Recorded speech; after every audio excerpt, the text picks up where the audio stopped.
یقین کے سسر نے بھی اسے سمجھانے کی کوشش کی، اسے اللہ کے عذاب سے ڈرایا، مگر اس عورت کے کانوں پر جوں تک نہ رینگی، الٹا کہتی میں نے کون سا ظلم کیا ہے، اپنے بیٹے کو ہی تو اپنا بچہ دیا ہے، یقین کون سا میکے سے لے کر آئی تھی، میرے بیٹے کی اولاد ہے، میں جس بیٹے کو چاہوں دوں۔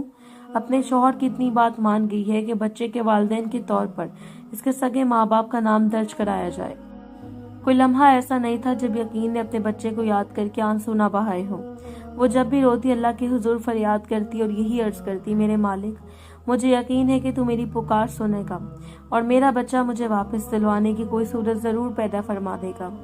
اس کا دل درد سے پھٹنے لگا، مگر سوائے صبر اور اللہ پر یقین کے اس کے پاس کوئی چارہ نہ تھا۔ بچے بھی اپنے بھائی کو اپنے گھر واپس دیکھنا چاہتے تھے۔ ان کو دادی نے اتنی اجازت دی کہ دن میں کچھ وقت چچا کے گھر جا کر بھائی کے ساتھ وقت گزار لیتے۔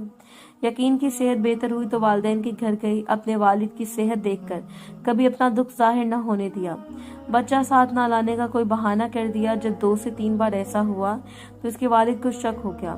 انہوں نے بیٹی کو الگ بلا کر سچ بتانے پر اصرار کیا۔ آخر یقین کو سچ بتانا پڑا، مگر والد کی خاطر کہہ دیا کہ اس نے اپنی مرضی سے جیٹ کی فیملی کو بچہ دیا ہے۔ یہ بھی بتایا کہ ریکارڈ میں بچے کے والدین کے طور پر ان کے اپنے نام درج ہیں۔ اس کے والد کسی حد تک مطمئن ہو گئے، وہ چونکہ دل کے مریض تھے، انہیں اصل حالات اور حقائق بتانا کسی ناقابل تلافی نقصان کا باعث بن سکتا تھا۔ وہ کبھی نہیں چاہتی تھی کہ اپنے والد کے سامنے ان کے آپا کی اصلیت بے نقاب کرے اور انہیں اس وجہ سے کوئی صدمہ پہنچے۔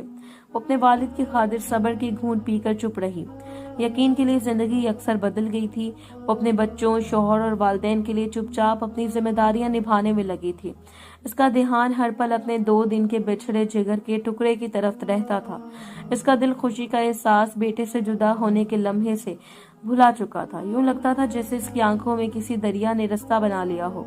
آنسوں کی لڑیاں پر رونا اس کا وظیفہ بن گیا تھا۔ اس کیفیت میں 2 سال ہونے کو تھے کہ ایک دن اسے اپنی ساس اور جیٹھانی کو اونچی آواز میں باتوں کا تبادلہ کرتے سنا۔ اس کی ساس کہہ رہی تھی ایسا ہی کرنا تھا تو 2 سال پہلے ہی سوچ لیا ہوتا، اس وقت تو سارا ملبہ میرے اوپر ڈال کر ہم دونوں بری جمع ہو گئے، مجھے ہی پتہ نہیں کیا کیا سننے کو ملا۔ مطلب پرست عورت، تیری اپنی سگی اولاد ہوتی تو تجھے کسی کی تکلیف کا احساس ہوتا، تمہیں تو اپنے خواب پورے کرنے ہیں۔ میرا بیٹا تو ہے ہی رن مرید، آیا تھا میرے پاس اپنی مجبوریوں کی داستان سنانے۔ ایک بات کان کھول کر سن لو، اگر ایسا ہوا تو تم لوگوں کو اس گھر میں اور ہماری زندگی میں تم لوگوں کی کوئی جگہ نہیں۔ اس پر اس کی جیٹھانی بولی، آپ نے کون سا ہم پر احسان کیا تھا، اپنی خواہش کے ہاتھوں مجبور ہو کر ہمیں عذاب میں ڈالا تھا، ہم تو سکون کی زندگی گزار رہے تھے، اب بھی ہماری ترجیح ہماری اپنی زندگی ہے، یہی میرا فیصلہ ہے، 2 دن آپ کے پاس، اس کے بعد جو ہمیں بہتر لگا ہم گزاریں گے۔ یقین کو معاملے کی کچھ سمجھ نہ آئی، اس نے اپنے شوہر سے بات کرنا چاہی، مگر پھر کسی کام میں مصروف ہو گئی۔ جہاں غم و غصے سے بھری اپنے شوہر کا انتظار کر رہی تھی۔ جیسے شوہر شام کو گھر لوٹے وہ قضیہ لے کر بیٹھ گئی۔ شوہر بولے، تجھے اس وقت بھی بہت سمجھایا تھا کہ ظلم نہ کرو، مگر تمہاری آنکھوں پر تو بے حسی اور انا کی پٹی بندھی ہوئی تھی۔ میں بھی نام نہاد سٹیٹس کی فکر میں کھل کر سامنے نہ آیا۔ جو ہوا بہت برا ہوا، اب مزید کسی قیمت پر کچھ غلط نہیں ہونے دوں گا، خواہ اس کے لیے مجھے تمہارے ساتھ بھی ہاتھ دھونا پڑے۔ میں حیران ہوں کہ ایک عورت ہو کر تم دوسری عورت کا دکھ نہ سمجھ سکی۔ بہو تو ہے ہی بے خود غرض اور غیر، تو جسے اپنی بیٹی بنا کر لائی تھی، اس پر ظلم کے پہاڑ توڑ ڈالے۔ کاش تم نے میرا کہا مان لیا ہوتا تو آج یہ دن دیکھنے کو نہ ملتا۔ بہرحال میں کچھ کرتا ہوں، اب کسی معاملے میں زبان مت کھولنا۔ اگلے دن یقین کو عجیب سا لگا جب اس کے شوہر نے بتایا کہ والد صاحب نے ان دونوں کو شام کو ایک ساتھ ان کے پاس آنے کا کہا ہے۔ وہ ششو پنچ میں سارا دن اس کی وجہ سوچنے میں لگی رہی، مگر بے سود۔ خدا خدا کر کے شام ہوئی اور وہ اپنے شوہر کے ساتھ سسر کو ملنے جا پہنچی۔ وہ کمرے میں داخل ہوئی تو اس کی آنکھیں حیرت اور خوشی سے کھلی کی کھلی رہ گئیں۔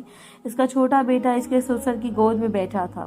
بیٹے کو چومنے کے لیے اس کی طرف بے ساختہ لپکی، مگر بچہ اسے قریب آتا دیکھ کر خوفزدہ ہو کر دادا کی گود میں سمٹ گیا۔ یقین کو سسر نے شفقت سے بیٹھنے کا کہا، اس کے لیے بیٹھنا مشکل ہو رہا تھا۔ اس کے شوہر نے اسے سہارا دے کر اپنے ساتھ صوفے پر بٹھا لیا۔ جیسے ہی وہ بیٹھی، اس کے سسر نے ان دونوں سے مخاطب ہو کر کہا، اللہ نے آپ کی امانت آج آپ کی طرف لوٹا دی ہے۔ یقین اور اس کے شوہر کو اپنے کانوں پر یقین نہیں آ رہا تھا کہ کہیں وہ کوئی خواب تو نہیں دیکھ رہے۔ وہ بے زبان بولے، کیا واقعی ہمیں ہمارا بیٹا ملنے والا ہے؟ کب؟ اس کے سسر بولے، جی ایسا ہی ہے، آج آپ کا بیٹا آپ کے حوالے کرنے کے لیے میں نے آپ دونوں کو بلایا ہے۔ مجھے پتا ہے کہ آپ کے لیے بچے کو اپنے ساتھ مانوس کرنے میں مشکل کا سامنا کرنا پڑے گا۔ اللہ آپ کی مشکلات آسان فرمائے، آمین۔ انہوں نے خود ہی وضاحت کی، بڑے شہزادے اور اس کی بیوی نے کینیڈا سیٹل ہونا ہے۔ بچہ دستاویزات میں ان کے خاندان کا حصہ نہیں ہے، اس لیے وہ اسے لے کر نہیں جا سکتے، تبھی آپ کو لوٹا دیا ہے۔ سگی اولاد ہوتی تو اسے چھوڑ کر دوسرے شہر بھی کبھی نہ چاہتے۔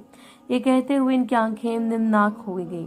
اتنی دیر میں یقین کا بڑا بیٹا اور بیٹی بھی پہنچ گئے۔ چھوٹا بیٹا انہیں دیکھ کر دادا کی گود سے اترا اور ڈرائنگ روم میں ان کے ساتھ کھیلنا شروع کر دیا۔